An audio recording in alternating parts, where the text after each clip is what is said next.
Olá! Damos continuidade à nossa análise aprofundada sobre os princípios implícitos da administração pública. Lembro que em nosso próximo encontro daremos seguimento ao estudo com os demais princípios que estruturam o direito administrativo. Pois bem, a pauta de hoje é de fato densa e absolutamente fundamental para a prática jurídica. Analisaremos com o devido rigor técnico o princípio da continuidade, o da autotutela, a complexa questão da segurança jurídica, o dever de motivação, o princípio da especialidade e, por fim, a presunção de legitimidade e veracidade dos atos administrativos. Iniciamos então pelo princípio da continuidade, um verdadeiro pilar que sustenta a prestação ininterrupta da atividade administrativa. O que isso significa em sua essência? O princípio postula, de forma bastante direta, que a atividade administrativa, e com o destaque especial para o serviço público, não pode, não deve sofrer paralisações. E essa exigência de ininterrupção não é um mero formalismo. Não. Ela visa a satisfação, e a palavra-chave aqui é permanente, dos direitos fundamentais. Há, ademais, uma conexão intrínseca, quase umbilical, com o princípio da eficiência. Afinal, uma atividade eficiente é, por sua própria natureza, uma atividade contínua. E aqui, a doutrina de Rafael Oliveira é de uma precisão cirúrgica. Ele nos lembra que a continuidade está umbilicalmente ligada à regularidade, ou seja, a exigência de que um serviço não pare pressupõe necessariamente que ele seja um serviço adequado, regular. Seria um contrassenso jurídico, portanto, exigir a continuidade de uma prestação que, em sua própria gênese, já se mostra viciada ou irregular. Agora, é crucial que façamos uma distinção técnica. Existem duas categorias de necessidades. De um lado, temos as necessidades absolutas, aquelas que tocam o núcleo da cidadania. Estamos falando de saúde, saneamento, iluminação. Estas demandam, sim, uma prestação ininterrupta, 24 horas por dia, 7 dias por semana. Por outro lado, temos as necessidades relativas. Estas admitem uma prestação em dias e horários pré-determinados pela administração, como serviços burocráticos que encontramos nas repartições públicas. A continuidade aqui se amolda à natureza da necessidade em questão. Muito bem, avancemos agora para o princípio da autotutela. Um princípio que consagra o poder e o dever da administração pública de exercer controle sobre seus próprios atos. A autotutela, vejam bem, se manifesta em duas vertentes muito distintas. A primeira é o controle de legalidade, que se exerce pela anulação. E aqui não falamos de uma faculdade, mas de um poder-dever. A administração deve expurgar do ordenamento os atos com vício de ilegalidade. E os efeitos são retroativos, ex tunc, ou seja, retroagem à origem do ato. A segunda vertente é o controle de mérito, que se materializa na revogação. Esta, sim, é uma faculdade discricionária. Serve para retirar atos válidos, perfeitos, mas que se tornaram inconvenientes ou inoportunos, e seus efeitos são proativos, ex nunc, valendo apenas dali para frente. O fundamento normativo para tudo isso repousa solidamente no artigo 53 da Lei 9.784, de 99, e, claro, na consolidada súmula 473 do Supremo Tribunal Federal. É imperativo frisar: a anulação de ato ilegal é uma obrigação funcional.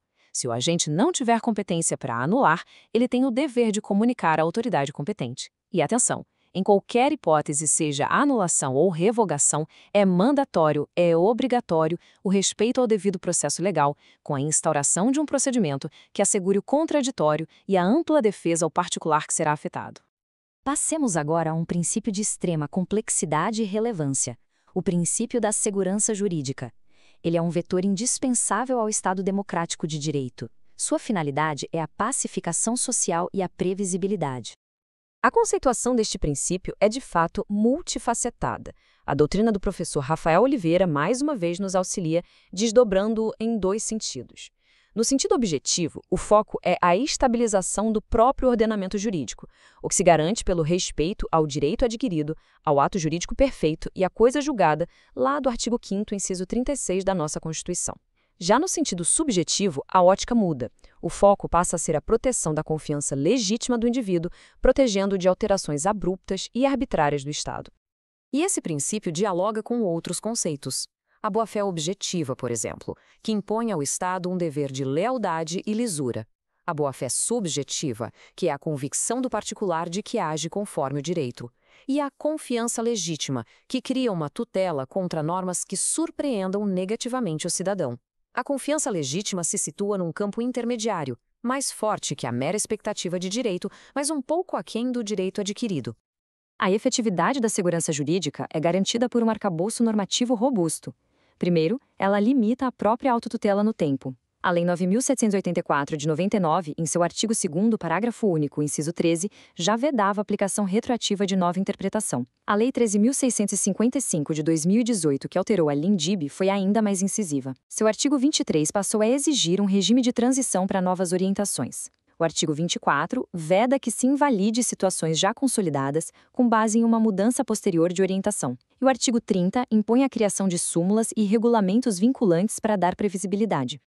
Muito bem. Adentremos agora o princípio da motivação, que impõe ao poder público o dever inafastável de expor as razões de fato e de direito que lastreiam suas decisões. A motivação, para sermos precisos, consiste no dever de indicar de forma explícita os pressupostos fáticos e jurídicos que levaram à prática daquele ato. É preciso demonstrar a correlação lógica entre os fundamentos e a decisão, e esse é um dever que se aplica, em regra, tanto aos atos vinculados quanto aos discricionários. A dispensa da motivação é sempre uma exceção. A base legal está no artigo 50 da Lei 9.784 de 99, que nos traz um rol exemplificativo de hipóteses. E aqui, atenção a uma distinção técnica crucial. Motivação, que é a declaração escrita, um elemento da forma do ato, não se confunde com o motivo, que é o pressuposto de fato e de direito que antecede o ato. Admite-se ainda a chamada motivação aliunde ou per relatione, prevista no parágrafo 1º do mesmo artigo. Ela permite que a administração adote pareceres ou propostas anteriores como sua própria razão de decidir. Isso nos leva a uma questão de imensa relevância prática. O que ocorre se o administrador, diante de um ato para o qual a lei dispensa motivação, ainda assim opta por motivá-lo? A resposta, caros colegas, está na teoria dos motivos determinantes. O que ela nos diz? Que a partir do momento em que o administrador externa declara os motivos, a validade do ato administrativo passa a estar estritamente vinculada à existência e à veracidade daqueles motivos declarados. O exemplo clássico é a exoneração de um servidor em cargo em comissão. A lei dispensa a motivação. Contudo, se a autoridade decide motivar, alegando, por exemplo, baixo desempenho, e depois se prova que essa alegação é falsa, o ato de exoneração, que seria válido, torna-se viciado e, por consequência, passível de anulação judicial. O administrador se vinculou ao motivo que ele próprio declarou. Chegamos ao princípio da especialidade, um corolário direto da indisponibilidade do interesse público e também do princípio da eficiência. Este princípio é a justificativa lógica para a descentralização e a desconcentração administrativa. A ideia é simples. Ao criar órgãos ou entidades especializadas em determinadas funções, promove-se uma maior eficiência. E o ponto crucial é que as entidades da administração indireta ficam estritamente adstritas, amarradas às finalidades para as quais foram criadas por lei. Elas não podem se desviar desse objetivo. Para materializar essa ideia, pensem no caso do INSS, o Instituto Nacional do Seguro Social. A União criou uma autarquia especializada para gerir o complexo regime geral de previdência social. Essa especialização, naturalmente, fomenta um aprimoramento técnico e um ganho de produtividade que seriam impensáveis se essa atribuição estivesse pulverizada dentro da administração direta. E, para encerrar a nossa análise de hoje, vamos examinar a presunção de legitimidade e veracidade, um atributo fundamental que decorre da supremacia do interesse público. E aqui, mais uma vez, a precisão terminológica é fundamental. Não se deve confundir.